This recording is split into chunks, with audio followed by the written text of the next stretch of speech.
Olá, seja bem-vindo ao nosso canal Luz do Mundo. Eu sou Ronaldo de Oliveira e quero convidar você que não se inscreveu ainda no nosso canal Luz do Mundo, que se inscreva e aperte o sininho para receber nossas publicações em primeira mão.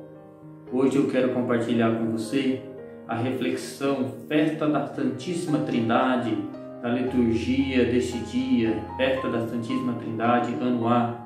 Essa homilia é organizada, preparada com todo carinho pelo Padre Leomar Montanha da Arquidiocese de Maringá.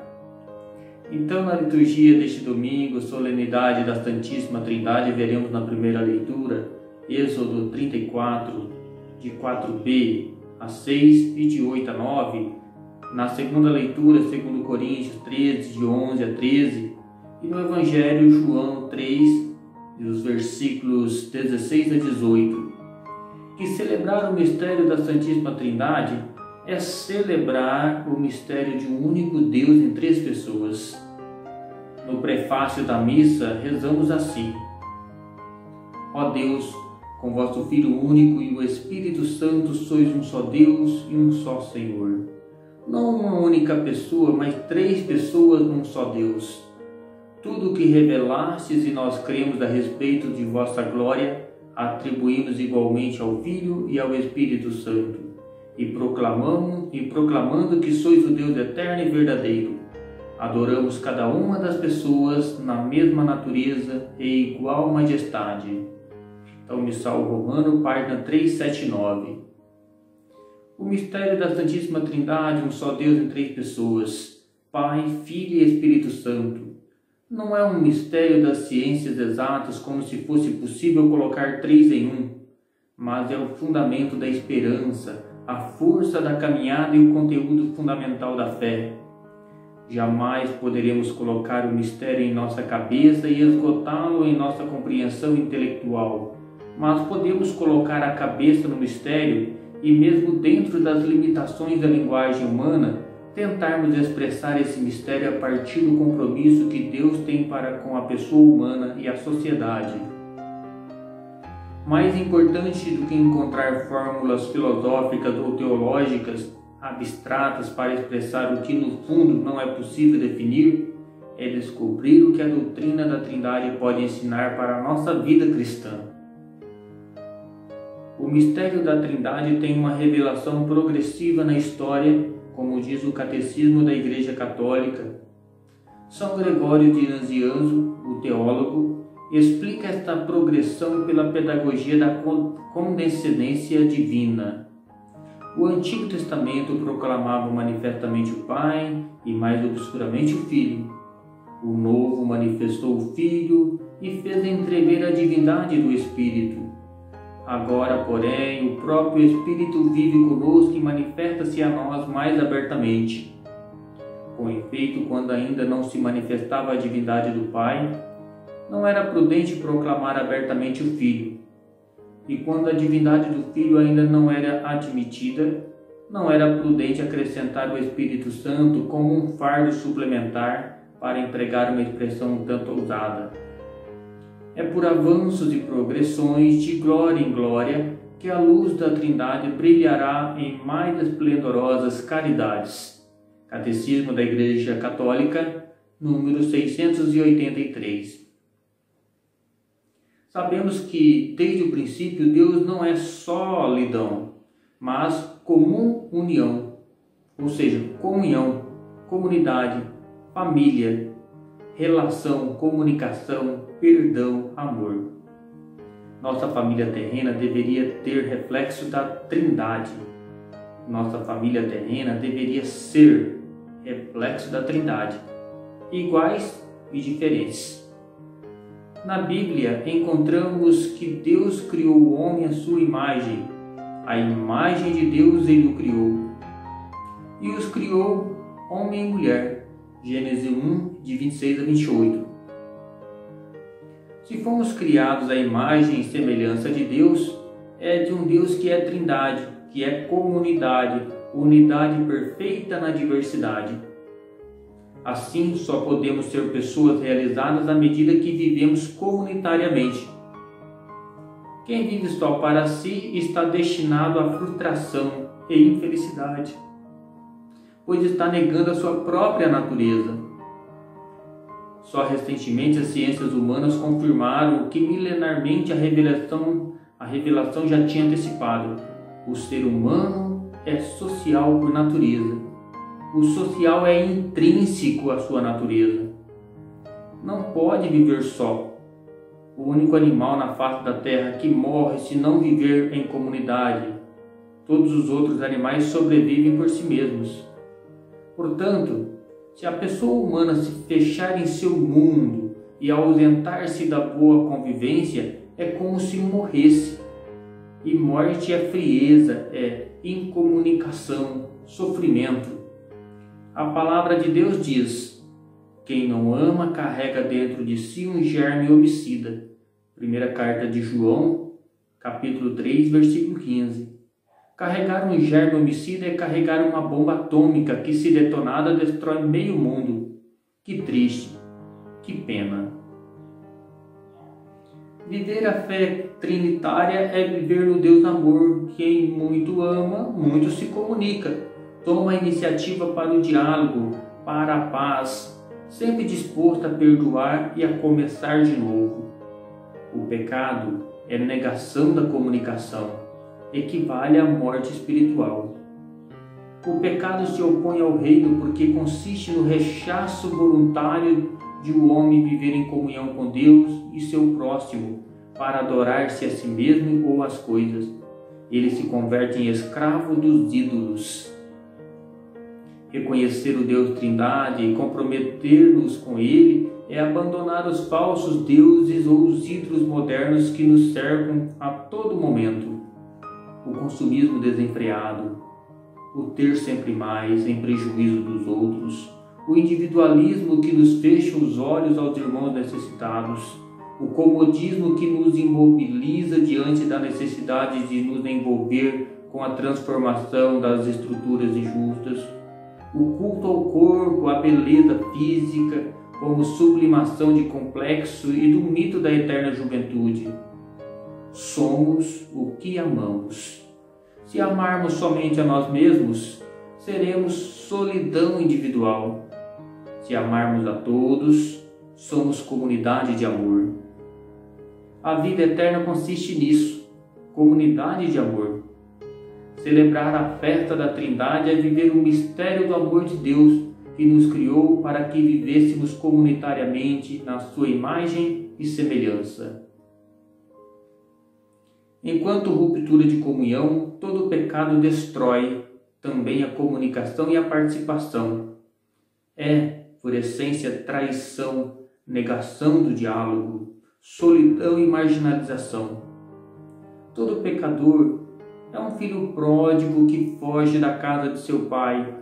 É um Caim à procura da morte de seus irmãos. Gênesis 4, dos versículos 8 a 10. A nível social, seu resultado é Babel, quer dizer, confusão de línguas, incapacidade para comunicar-se, divisão.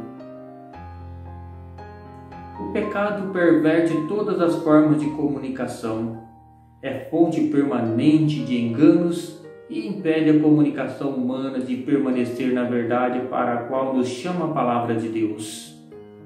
Repito, quem não ama, ou seja, quem não comunica a verdade, quem não ama, leva dentro de si um germe homicida.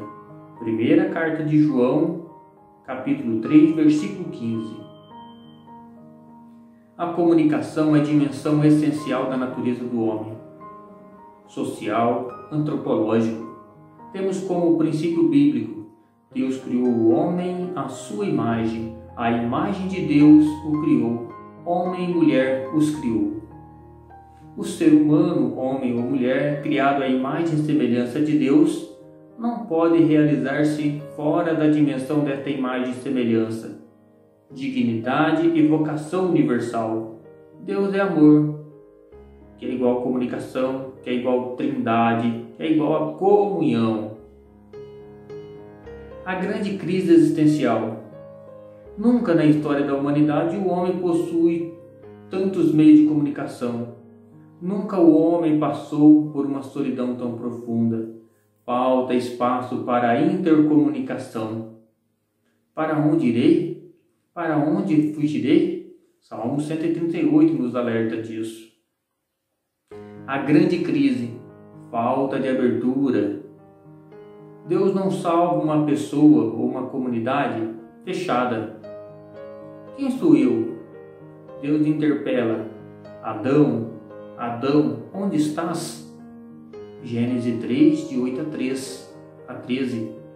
Abraão, Abraão, chega de pensar só em ti, deixa a tua terra. Gênesis 12, de 1 a 3. Samuel, Samuel, o que queres de mim? Eis-me aqui. 1 Samuel 3, de 1 a 10. Saulo, Saulo, Atos 9, de 1 a 9. Então, falta de relacionamento, falta de verdade, a verdade vos libertará. Eu sou o caminho, a verdade e a vida. Então aqui nós temos de ter esta abertura para Deus. Sobre a verdade, a comunicação da minha vida, nasce a vida nova. Da costela da humanidade de Adão, que é de abertura, nasce outra vida, reconhecida como carne da sua carne e ossos dos seus ossos. Gênesis 2, 23. Uma pessoa não pode existir só. Não é bom que o homem esteja só. Vou dar-lhe uma ajuda que seja-lhe adequada. Gênesis 2, 18. O homem pode existir somente como unidade, portanto, em relação a um outro eu. Mesmo sendo o rei do universo, só o homem cai numa solidão profunda. Não tem um auxiliar que lhe seja semelhante. O homem pôs nomes a todos os animais, a todas as aves dos céus e a todos os animais dos campos, mas não se achava para ele uma ajuda que fosse adequada. Gênesis 2, 20. A criação, plantas, átomos, reinos, mineral, vegetal e animal, refletem a comunhão de Deus. A Trindade, compreendida humanamente como comunhão de pessoas, funda uma sociedade de irmãos e de irmãs de iguais, em que o diálogo e o consenso constituem os fundamentos da convivência, tanto para o mundo quanto para a Igreja. Se hoje existem cristãos divididos e não cristãos, é porque nós não soubemos testemunhar o nome de Deus. Respeita o Deus Trinitário somente uma comunidade cristã única e unificante, sem domínio e opressão, e uma humanidade una e única, sem domínio de classe e sem opressão ditatorial. A Trindade se entrega ao nosso conhecimento, na vida e na prática de Jesus. Jesus age em nome do Pai em favor dos homens, particularmente dos pobres e pecadores, e é o Espírito que nos leva a acolher o Filho e nos incita a adorar o Pai. O Espírito Santo emerge como a força do novo e como uma renovação de todas as coisas. A atuação do Espírito Santo é eminentemente criadora, voltada para o futuro. Toda criação implica ruptura, crise do estabelecido e a abertura para o ainda não conhecido e ensaiado. O Espírito liberta da obsessão da origem e do desejo de voltar ao útero paradisíaco, cujo acesso está definitivamente fechado. Ele nos move para a terra prometida, para o destino que se deve construir e revelar no amanhã. A força do novo reside em ser memória da prática e da mensagem de Jesus, com o prolongamento da encarnação para dentro da história humana, pois libertará os homens de todas as situações de pecado. Dentro deste contexto, o pecado seria o homem querer construir um mundo sem Deus. Pode o homem construir um mundo sem Deus, mas este mundo acabará por voltar-se contra o homem. Sem o Criador, desaparece a criatura, dizia o Concílio Vaticano II na Gaudium et Spes 36, e acrescentava: pelo esquecimento de Deus, a própria criatura torna-se obscura. O mistério do homem só é desvendado e iluminado pela realidade de Deus. Na história, Deus sempre faz aliança com os seres humanos e os chama para restabelecer a comunhão. Exemplos: Abraão, Moisés, Maria, Paulo e cada um de nós. A comunidade é ícone, imagem bela, perfeita da Trindade. Somos batizados, marcados na história em nome da Trindade e inseridos na comunidade. Nosso destino também será a Trindade, comunhão eterna. A celebração da missa já antecipa de certa forma esse futuro. Se hoje moramos geograficamente em lugares diferentes, um dia no entardecer de nossa vida, iremos para o mesmo fim. Iremos para uma única direção, a casa do Pai, casa trinitária, a melhor comunidade. Dele viemos, a ele retornaremos. Enquanto caminhamos para esse fim, vivamos a espiritualidade trinitária. As pessoas mais completas, que são ternas, os grandes santos e santas da história, cultivaram e cultivam uma espiritualidade trinitária. Rezavam e rezam na Trindade. Rezemos também nós na Trindade. Ó Deus, nosso Pai, enviando ao mundo a palavra da verdade e o Espírito Santificador, revelastes o vosso inefável mistério. Fazei que, professando a verdadeira fé, reconheçamos a glória da Trindade e adoremos a unidade onipotente.